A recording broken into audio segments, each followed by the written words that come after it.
যে এই উম্মত জাহান্নামে যাবে কি করে জাহান্নামে যাবে, এটা আমার বুঝে আসে না। আমি তো কোথাও টোকায়া পাই না এই উম্মতে জাহান্নামে যাওয়ার সুযোগ, কোনো রাস্তা দেখি না যে এই উম্মত জাহান্নামে কি করে যাবে। কিন্তু তারপরও যাবে, এটাও সত্য। তারপরও তাহলে বোঝা গেল ওর মতো হতভাগা কেউ নেই, এই উম্মতে জাহান্নামে যাওয়ার কোনো সুযোগ নেই। আমি আপনাকে দেখাইতেছি, আসসালাতু ইলা সালাতি কাফারা, যে 5 ওয়াক্ত নামাজ পড়ে সে বুকে হাত দিয়া বলতে পারে 24 ঘন্টার গুনাহ মাফ। কেন? হাদিস তো সত্য না মিথ্যা? এখন হুজুররা কইব সগীরা গুনাহ মাফ হয়ে যায়,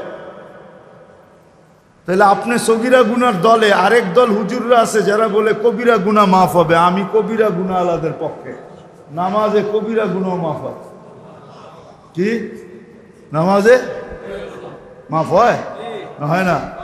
যদি না হইতেন, আরে ইস্তেগফার লাগবে না মেয়ে, যদি না হইতেন তাহলে আল্লাহর রাসূল কেন ওসমান রাদিয়াল্লাহু তাআলা আনহুকে শীতের মৌসুমে বসন্তের সময় বাহিরে নিয়া গাছের ডাল নাড়া দিয়া সমস্ত পাতাগুলা ঝরায়া তারপরে কেন বললো আমার উম্মত যখন ফরজ নামাজ পড়ে গুনাহগুলা এইভাবে ঝরা যায়? ওইখানে কি বলছে নাকি বড় পাতা ছোট পাতা? ওইখানে তো পাতা একটাও ছিল না, ঠিক না? আল্লাহর রাসূল বুঝাইছে কোনো গুনাহই থাকবে না, নামাজ নিজেই ইস্তেগফার। আবার ইস্তেগফার কি? নামাজ নিজেই ইস্তেগফার, নামাজ নিজেই জিকির। জিকির আছে কি? নামাজের চেয়ে বড়? আকিমিস সালাতা লিযিকরি, নামাজের চেয়ে বড় জিকির আবার কি? নামাজ নিজেই ইস্তেগফার, নামাজ নিজেই সোয়াশের অ্যাকশন না খালি। আপনি নামাজ চিনেন? যদি সোয়াশের না হইতো আল্লাহ রাসূল কেন বলতো ইদা সালুহা সালুহা সাইরুল আমাল? নামাজ ওকে, তোমার পরিপূর্ণ জীবনটা ওকে, সর্বলাইন ওকে, সর্বদিক ওকে। তাহলে নামাজের ভিতরে যদি ইস্তেগফার না থাকতো তাহলে এটা কি করে হতো? সমস্ত বন্দেগীকে গ্রহণযোগ্যতা পাওয়ার জন্য নামাজকে গ্রহণযোগ্যতামূলক বানাইতে হবে। নামাজ ওকে, সব ওকে। তো যেটা বুঝাইতেছিলাম পূর্ণতা, 24 ঘন্টা যে 5 ওয়াক্ত নামাজ পড়লো ওর তো সব গুনাহ মাফ, ও দোজখে যায় কি করে? আর তারপরেও যদি কিছু বেঁচে গেল তো বলতেছে আল জুমাতু ইলাল জুমাতি কাফারা, এক জুমার থেকে আরেক জুমায় পা দিবে পুরা সপ্তাহটা মাফ, সপ্তাহটা। তারপরেও যদি কিছু বেঁচা যায় তাহলে ওই ব্যক্তি দোজখে যায় কি করে? আমাকে বুঝান। তারপরেও যদি কিছু বেঁচে গেল তাহলে একটু আগে তো বললাম ওই যে রান আউটের থেকে বাঁচাইয়া দিয়েন, ঠিক না? রমজানে পা দিতে দেরি, রমাদান ইলা রমাদান কাফারা, রমজান থেকে রমজানে পা দিতে দেরি, পুরা বৎসরের গুনাহ মাফ হইতে দেরি হয়। মাফ হইতে দেরি হয় না। কেন? মৌসুমে চলে আসছে, মৌসুমে। আমরা তো ভাবি না প্রত্যেক ইফতারির সময় আল্লাহ 70,000 লোককে জাহান্নাম থেকে মুক্তি দেন। আপনি মনে করবেন 70,000 মুক্তি পায় নাকি? হুজুররা কইব হাদিসে তো 70,000 আছে। আমি বলবো না, 70,000-এর চেরম এই প্রবাদ বাক্যটা সত্য। শিশুর পিতা ঘুমিয়ে আছে সব শিশুরই অন্তরে। আমিও বলবো 70,000-এর পিঠে আরো কয়েক 70,000 ঘুমায় আছে। কেমনে জানেন? এই 70,000 কিয়ামতের দিন উঠা দাঁড়াবে আর বলবে আল্লাহ অধিকার দিবে সুপারিশের। এরা দাঁড়াবে আর সুপারিশ করে কয়েক 70,000 নিয়ে যাবে, ঠিক না? যেমন আল্লাহর রাসূল বৈশা আছেন, তো জিবরিল আলাইহিস সালাম হাসতে হাসতে আসছে, বড় খুশি আজকে। আল্লাহ রাসূল জিজ্ঞাসা করছে এত খুশি কেন? বলছে সুসংবাদ নিয়ে আসছি, আপনিও খুশি হয়ে যাবেন। বলছে কি সুসংবাদ?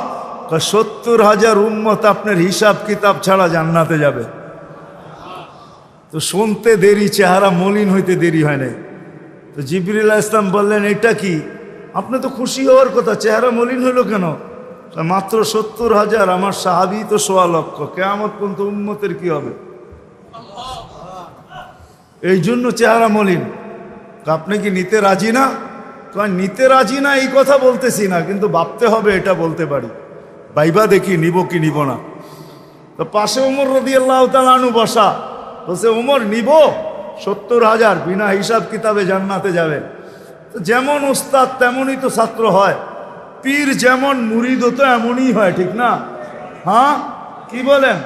সঙ্গী ভালো হলে আমিও ভালো হব, এটাই তো সত্য। নাহলে কোরআন কেন বলবে কুনু মা সাদিকিন? নেককারদের সাথে চলো, তুমিও নেক হয়ে যাবা, তুমিও নেক হয়ে যাবা। ভালোর লোকে চলো, ভালো হয়ে যাবা। প্রবাদ বাক্য এটাই সত্য। সৎ সঙ্গে স্বর্গবাস, অসৎ সঙ্গে সর্বনাশ, এটাই সত্য। সৎ সঙ্গে সর্বনাশ, সৎ সঙ্গে স্বর্গবাস, অসৎ সঙ্গে সর্বনাশ।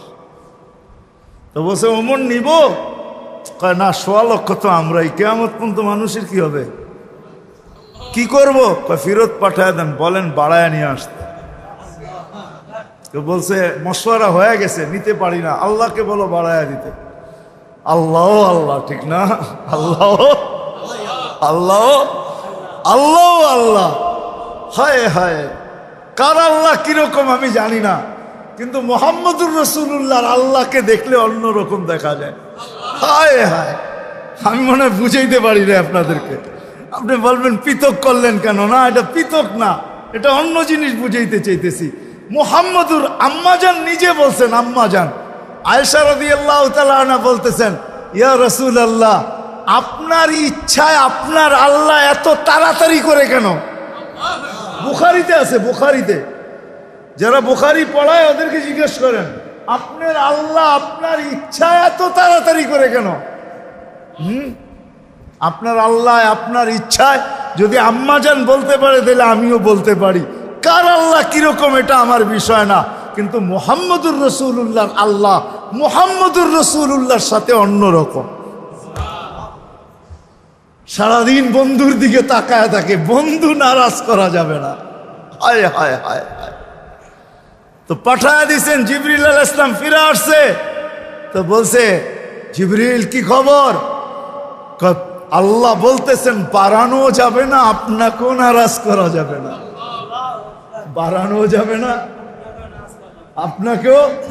আপনি বলবেন এটা আবার কি করে সম্ভব? বাড়াবে না আবার আপনাকে নারাজ করবে না, এটা সম্ভব কি করে? আল্লাহ পদ্ধতি দিয়া দিছেন, বন্ধু বাড়ানো যাবে না, কিন্তু আপনাকেও নারাজ করা যাবে না।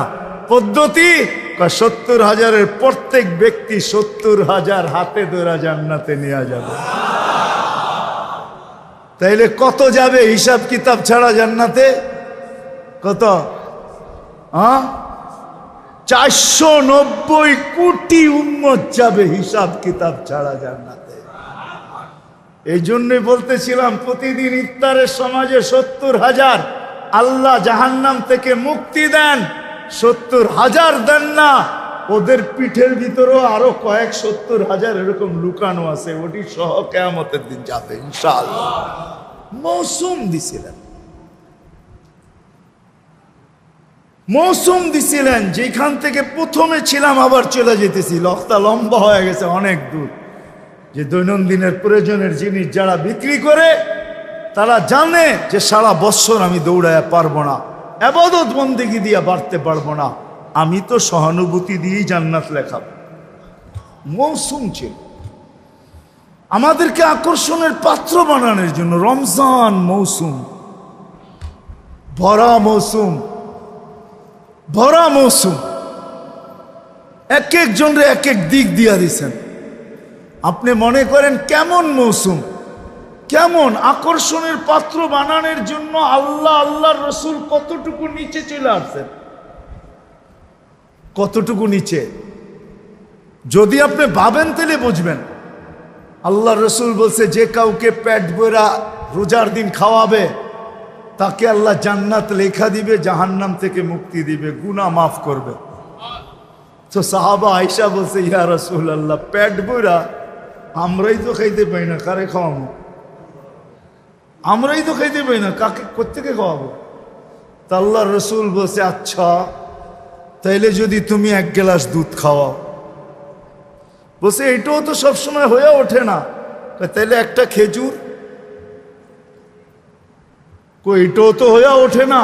তো নামতে নামতে নামতে নামতে সুরবাতু মা আসছেন। সুরবাতু মা, 1 গোট পানি যে রোজাদারকে পান করাবে, 1 গোট পানি পান করাবে, 1 গোট পানি। এটা কিন্তু বাবার বিষয়। আমার বলা দ্বারা শোনা দ্বারা যতটুকু আপনার ভিতরে রেখাপাত না করবে, আপনি অ্যানালাইসিস করলে ভাবলে আর চেয়ে বেশি বুঝবেন। 1 গোট পানি, 1 গোট পানি। হুজুররা ওয়াজ করে, পদ্ধতি বলে না, হুজুররা ওয়াজ করে যে রোজা কবুল হওয়ার জন্য হালাল ইফতার কি শর্ত, ঠিক না? হ্যাঁ, হায় হায়, এই উম্মতকে কত সহজ পদ্ধতি দিছিল আল্লাহ, কত সহজ পদ্ধতি। প্রত্যেক বাড়িওয়ালা যদি সামনের বাড়িওয়ালাদেরকে বলতো, পুরা রোজার ভিতরে সব খাওয়ান আমরা তোমাদেরকে পাঠাবো, তোমরা পাক করো না, তোমরা পাক করো না, আমরা পাঠাবো। কেন? সহানুভূতি দেখাবো, জান্নাত নিব। সহানুভূতি দেখাবো আর জান্নাত নিব, জান্নাত নিব। আর সে যদি বলতো যে আমিও তোমারটা পাক করে পাঠাবো, তুমিও তোমার জন্য পাকায়ও না, আমার জন্য পাকাও, পাকাও তোমার জন্য পাকায়ও না, তাহলে দুজনের খানা হালালও হইতো, আবার দুজনের জান্নাতও লেখা হইতো, দুজনের খানা হালাল হয়ে যেত। হাদিয়া হালাল, হাদিয়া হাদিয়া হাদিয়া। আল্লাহর রসুলের জন্য সদকা হারাম, সদকা হারাম না? হ্যাঁ, কিন্তু আল্লাহর রসুল যখন ঘরে ঢুকছেন, ফুফুর ঘরে না কার ঘরে ঢুকছেন, যখন গোশত দেখছেন উপরে, ঠিক না? বলছে এই গোশত এত সুন্দর গ্রান পাকাইছে, তো খুব মজা করে মনে হয়, গ্রানই কইতেছে, ইয়া রাসূলুল্লাহ সাদাকা, কয় লাকি সাদাকাতুন ওয়ালা না হাদিয়াতুন, তোর লেগা সদকা, আমার জন্য হাদিয়া, খাওয়া না, তুই খাওয়াইলে হাদিয়া হয়ে যাবে। তাইলে প্রত্যেকের রিজিক হালাল হতো। আমার সমাজকে যদি বুঝাইতে পারতাম, তাইলে এই প্রশ্ন আমার সমাজের থেকে উঠা যেত। আমরা ফতুয়া তো দেই, মাসলা তো বলি, পদ্ধতি বলি না। আমার সমাজের প্রত্যেক ফ্যামিলি যদি আরেক ফ্যামিলিকে বলতো, বোন তোর পুরা রমজানের 30 দিনের ইফতার 2 টাইম 3 টাইমের খাওয়া আমার ঘর থেকে আসবে, সে যদি বলবে আমার ঘর থেকে তোরটা আসবে, আমার ঘর থেকে তোরটা, আমি জান্নাত নিতে চাই, তোকে হাদিয়া দিতে চাই, তাইলে এই হাদিয়ার লেনদেন যদি হইতো আর জান্নাতের আশায় হইতো, তো দুজনেরটা হালাল হইতো। কি কি কি? হাদিয়া হালাল, হাদিয়া হাদিয়া হালাল। আপনি বলতেন ও তো ওইরকম কামাইছে, কামাক না, ওটা কি আপনার দায় দায়িত্ব দিছে নাকি আল্লাহ? লাস্তা আলাইহিম বিমুসাইতির, ও কোত্থেকে কামাইছে ওর ব্যাপার। আপনাকে তো হাদিয়া দিছে, আপনাকে তো কি দিছে? আপনাকে তো হাদিয়া দিছে। ওয়ালা তাজাসসু ওয়ালা ইয়াগতাব বাযুকুম বাযা, ইসলামে তাজাসসুস নিষেধ।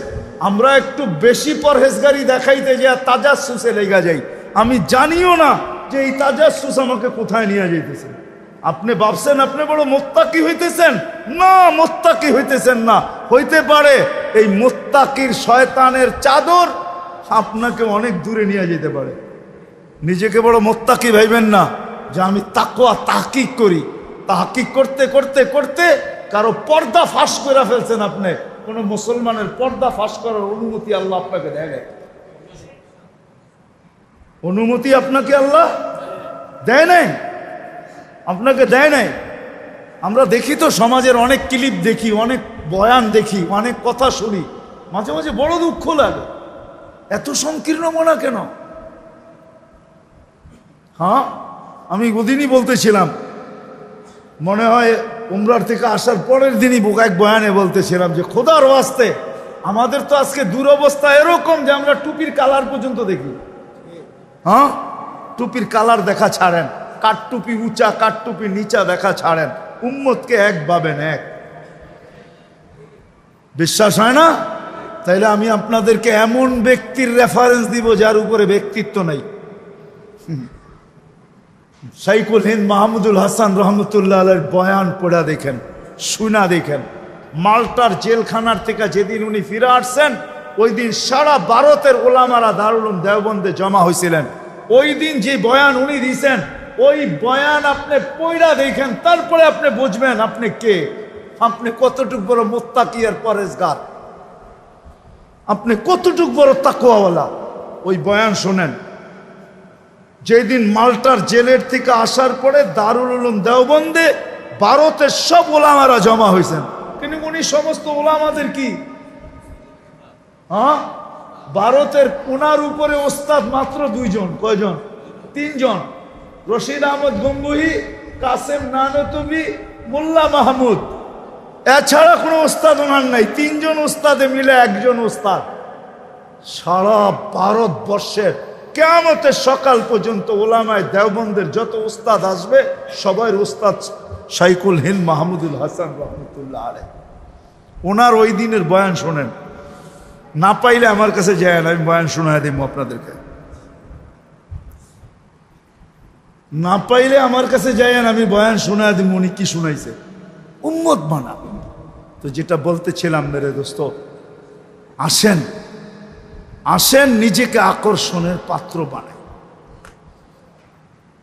সৃষ্টির কাছে, স্রষ্টার কাছে, আল্লাহর রসুলের কাছে সারা বৎসর দৌড়াইয়া পারবেন না, আমিও জানি।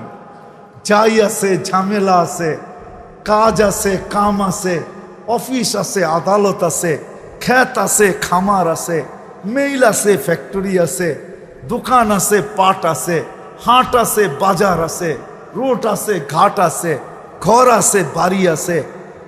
সারা বৎসরে দৌড়াই আপনি পারবেন না। এই জন্য রমজান এক মৌসুম দিছেন যে তুমি অতীত বৎসরের যত পূর্ণতা অপূর্ণতাকে পূর্ণ করতে চাও, অতীত বৎসরের শূন্যতাকে দূর করতে চাও, অতীত বৎসরের যত কমি খামি হয়েছে এটাকে পুরা করতে চাও, শুধু অতীত বৎসরের না। হিসাব করলে দেখা যায় 89 বৎসর 2 মাস। এক রমজান পুরা করা যায় 89 বৎসর 2 মাস। আরেকটাই গেলে আর আপনারা বুঝবেন না, ওইটা তাসালসুল লাজেম হয়ে যাবে। আর হুজুররা ফতোয়া দিবে তাসালসুল জায়েজ নেই। কেননা 89 বৎসরের ভিতরে তো আবার 89 বৎসর আছে, ঠিক না? কি 89 বৎসরে আবার রমজান আছে না একটা করে? তো এটা হিসাব করলে কোন জায়গায় ঠেকবে যায়, ঠিক না? কি করেন, কোন জায়গায় ঠেকবে, ঠিক না? কোন জায়গায় ঠেকবে? এই জন্যই তো কিতাবে এক জায়গায় পাওয়া যায় যে এই উম্মতকেই কাউকে কাউকে আল্লাহ বলবে যে যা দিলাম খুশি কিনা। কেননা জানে তাসালসুল টানতে গেলে ও আবার বইলা বসে কিনা যে আমাকে তো এতটি দিতে হবে। এই জন্য আল্লাহ একজনকে বলবে জান্নাতে যাওয়ার পরে যে কি চাস, তো বলবে আল্লাহ দুনিয়াটা যেদিন বানাইছেন আর যেদিন ধ্বংস করছেন, আর মানুষ তার বিবেক বুদ্ধি বিদ্যা মেধা শ্রম সবকিছু ব্যয় করে দুনিয়াটা যতটুকু উন্নত করছিল, হাইলাইট করছিল, আবাদ করছিল, এই পুরাটা আমি চাই। পুরাটা পুরাটা পুরাটা আমি চাই। কেন মনের ভিতরে তো ক্ষোভ আপনারও আছে, ঠিক না? নাই বলা দিমু দু একটা। মাঝে মাঝে কিছু বাংলো সাংলো দেখলে মনের ভিতরে আসা জাগে না, আল্লাহ ওরে এরম বাংলো দিল আমারে দিল না, ঠিক না? কি মনের ভিতরে আসে না? না আসে? কিছু বাড়ি কথা তো মনেই আসে, ঠিক না? আপনিও তো ভাবেন যদি হোয়াইট হাউসে এক রাত্রে থাকতে পারতাম, ঠিক না? কি বলেন?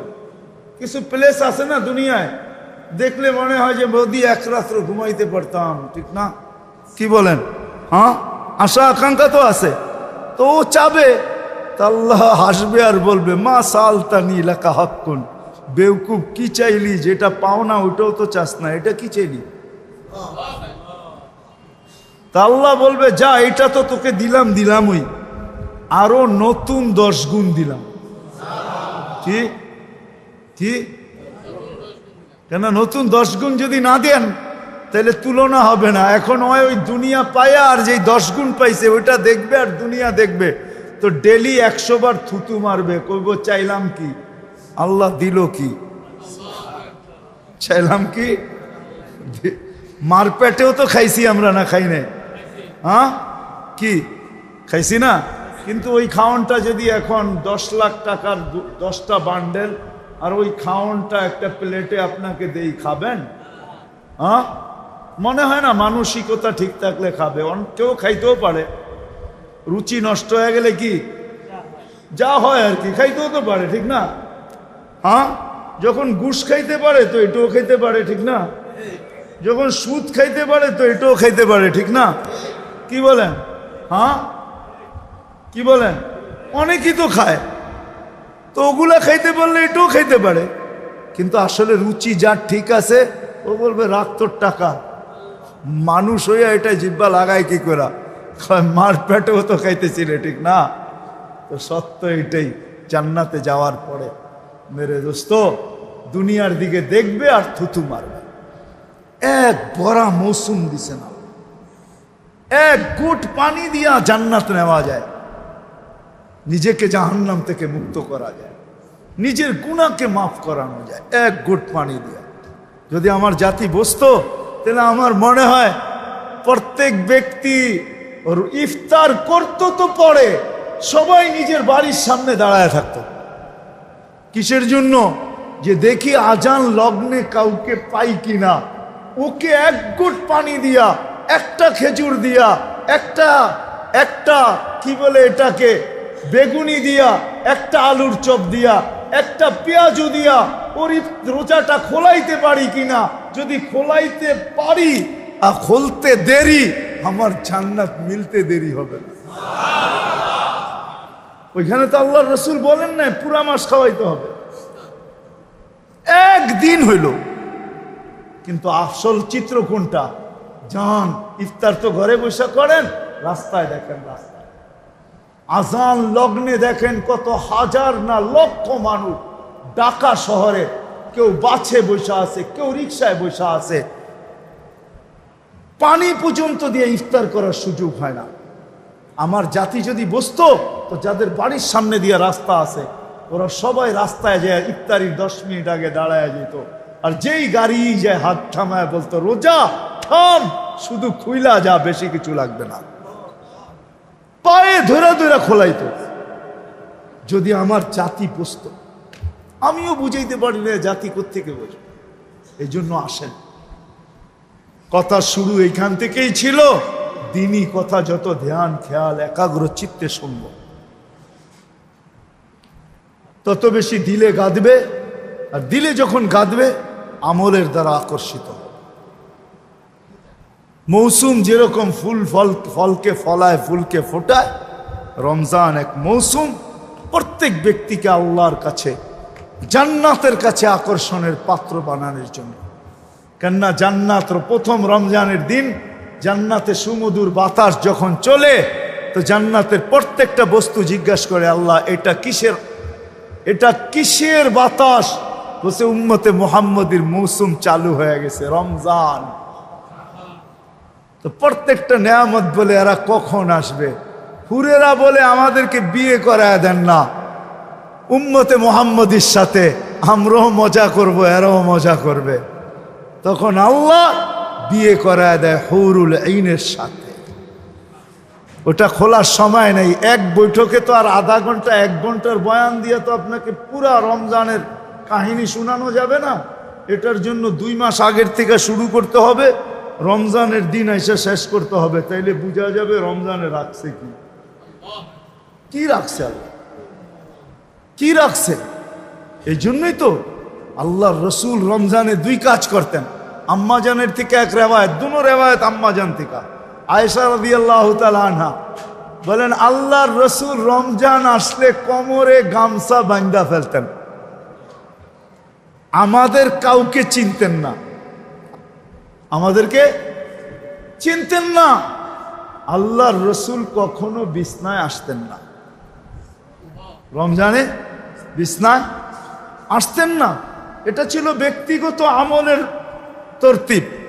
আর দ্বিতীয় ছিল আল্লাহ রসুল সাল্লাল্লাহু আলাইহি ওয়াসাল্লাম, আল্লাহ রসুল সাল্লাল্লাহু আলাইহি ওয়াসাল্লাম রমজানে তুফানের কি গতি, এর চেয়ে বেশি গতিতে দান খয়রাত করতে থাকতেন। আসেন, আমরাও রমজান পায়া গেছি, আল্লাহ আমাদেরকে তৌফিক দান করেন। বাকি যেই সময়টা আছে কমসে কম এটাকে কাজে লাগাই, আল্লাহ আমাদেরকে আমল করার তৌফিক দান করেন। ওমা আলাইনা ইল্লাল বালাগ।